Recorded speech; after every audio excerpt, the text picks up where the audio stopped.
AITA for refusing to hire my husband's nephew? I, 36F, am sixth-generation rancher on both sides of my family. After graduation from college, my granddad bought me 40 acres, and since then I've expanded.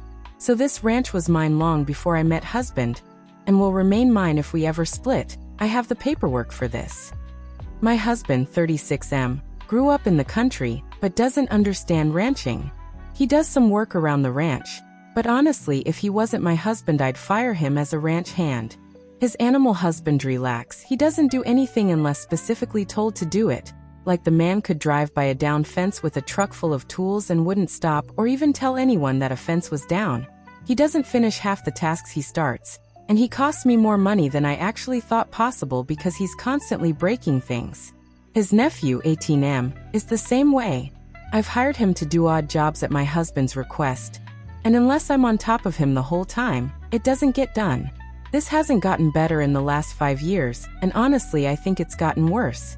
Just recently we were building a new barn, and his nephew didn't leave the house once to lift a finger, but still expected to get paid. Yesterday, one of my hands told me he was moving, and I mentioned having to replace him to my husband. He said, "Oh, I'll let nephew know." I asked why, and he said because he promised his sister when we had an opening we'd hire nephew. I told him I'm too busy to babysit, so I'm not hiring him. My husband got mad and said his nephew does good when he's working with nephew's dad, so he thinks he'd do okay. I told him then his dad can come and babysit him, and I'd pay them one wage to split. My husband doubled down and said he'd like him here. I said, "So you both can sit in the bunkhouse and smoke weed while the rest of us bust out butts?"